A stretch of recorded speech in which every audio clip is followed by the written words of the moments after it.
L'adultère, l'adultère, l'adultère. Quelle trahison douloureuse. Quel manque de respect. La trahison totale. La blessure, la douleur, le manque de confiance terminé, abattu, brûlé, détruit, perdu. L'adultère. Quelle honte. L'adultère. Quel geste, quelle action dégoûtant, immonde devant Dieu. Aujourd'hui, je fais une vidéo. En fait, j'ai commencé directement. Je ne vous ai même pas dit bonjour ou quoi que ce soit. Parce que c'est un sujet qui est tellement important que j'ai peur de dépasser dans le temps. Je m'en excuse. Je m'en excuse. Donc, j'aimerais faire ça vite. Je rentre directement dans le sujet.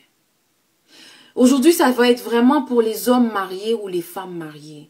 Je ne pointerai pas le doigt. Je ne montrerai pas le doigt. Ni à l'homme, ni à la femme, mais aux deux. Parce que la réalité est que l'homme aussi commet l'adultère, également la femme aussi. Et aujourd'hui, je fais appel, comme j'ai dit, aux gens qui sont mariés. Pour vous rappeler le sacrement, donc l'importance de la promesse que vous avez tenue devant les hommes et sacrée devant Dieu.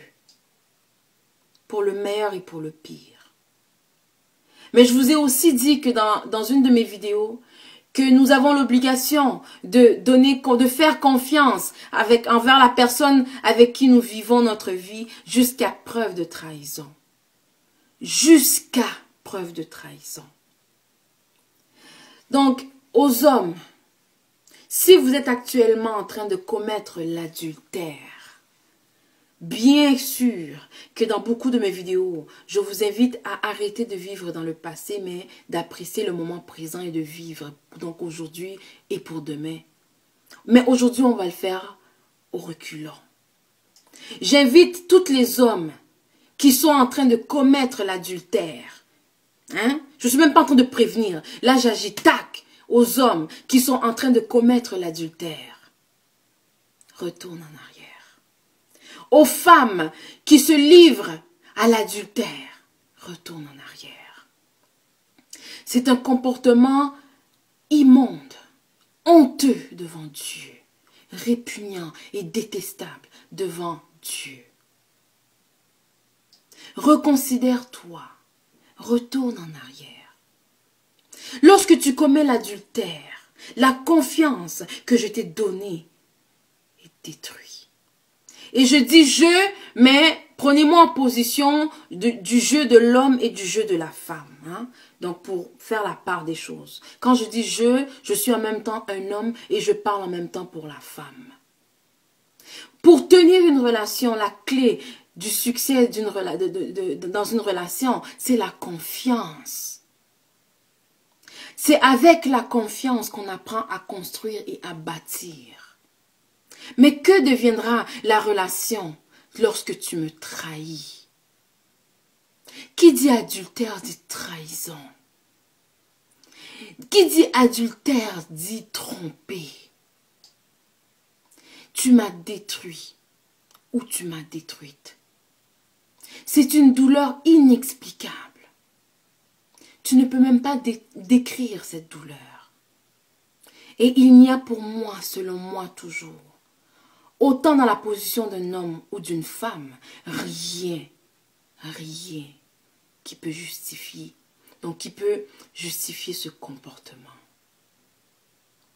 Tu auras beau dire, en tant qu'homme, que c'est dans la nature de l'homme, j'aime regarder, j'aime admirer, j'aime observer. Donc, je suis tombée dans la tentation. Tu auras beau dire comme femme, oh, ben j'ai des envies, tu me plais plus, il m'a attiré, j'ai été aveuglée, donc j'ai aussi tombé dans la tentation. Non. Lorsque tu commets l'adultère, tu brises tout, tu détruis tout et tu perdras tout. La Bible les déclare, heureux ceux qui résistent à la tentation charnelle. Heureux ceux qui résistent à la tentation charnelle. Ce qui veut dire que tu en es capable. Tu es capable de résister à la tentation. Tu es capable de te concentrer seulement sur moi, homme ou femme. Tu es capable de te contenter que de moi. Tu es capable. Il n'y a aucune raison sur cette terre qui justifiera le comportement de l'adultère, car il n'y a personne qui mérite cette souffrance intense, cette trahison qui brise tout, qui détruit la clé du succès qui est la confiance.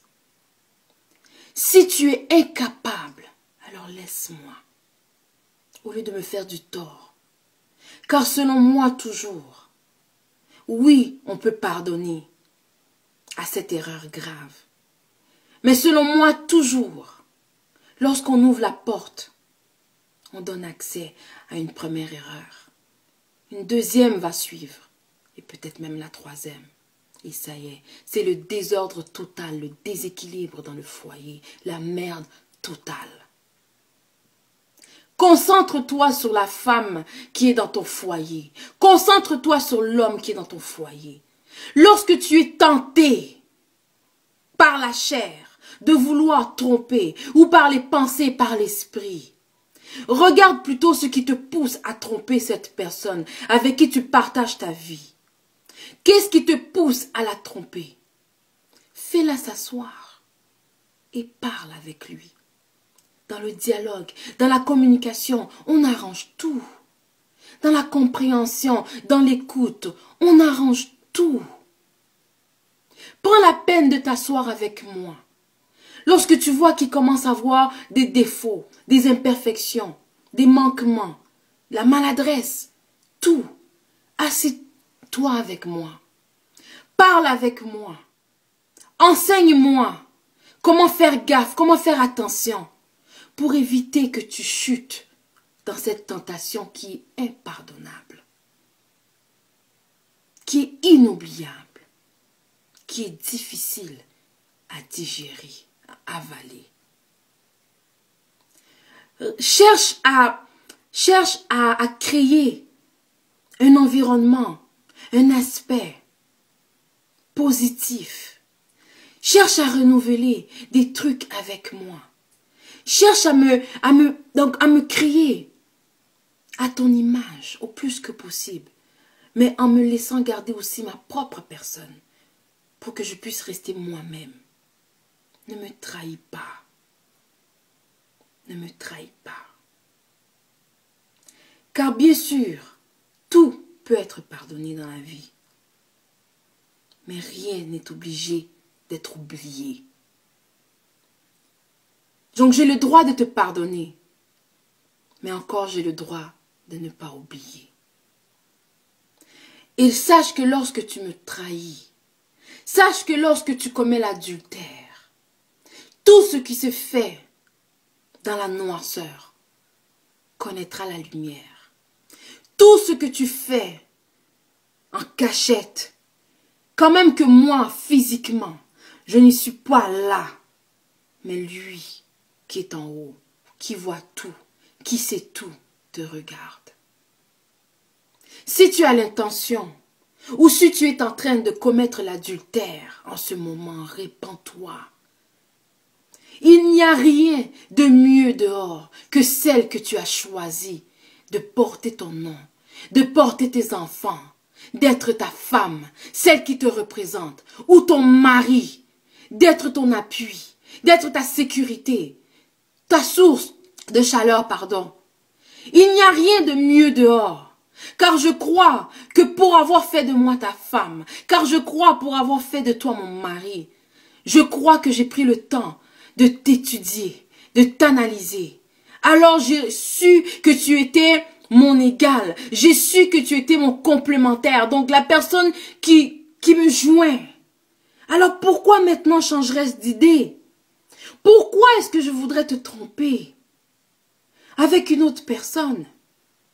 Non, ne te lasse pas de moi. Ne te fatigue pas de ma façon d'être. Au contraire, viens me voir, parle avec moi. Changeons les choses ensemble. Il est important de faire attention pour ne pas commettre l'adultère, car ça brise le foyer. Ça détruit l'avenir, l'éducation des enfants. Ton mariage donc peut être dévoué à l'échec en une fraction de seconde. Réfléchis. Réfléchis. Il n'y a rien, comme j'ai dit, aucune excuse. Que j'ai pris du poids, que j'ai maigri, que j'ai enlaidi, que je suis paresseuse, que je travaille pas, que je cuisine pas bien, que je fais pas bien l'amour. Tout s'apprend lorsqu'on apprend à s'écouter et à se parler et à être franc l'un envers l'autre. Tout peut s'arranger. La solution n'est pas d'aller voir dehors, ni ailleurs. Car la personne sur qui tu vas tomber, ça pourrait être que pour temporaire. Mais le jour où tu te réveilleras et que tu regarderas en arrière, vers ce que tu as abandonné, vers ce sur quoi tu as laissé tomber, pardon, il sera trop tard. Il sera trop tard. Tes larmes ne pourront rien récupérer. Rien. Tes fleurs ne feront rien. Tes cadeaux ne rachèteront pas mon cœur. Ressaisis-toi et répands-toi. Arrête. Arrête. Arrête. Il n'y a rien de plus douloureux que de vivre une telle trahison. Lorsque tu t'es dévoué, lorsque tu te donnes, lorsque tu assumes, lorsque tu accumules. Et de recevoir comme salaire une telle trahison. Quelle honte. Arrêtez l'adultère. S'il vous plaît. I love you guys.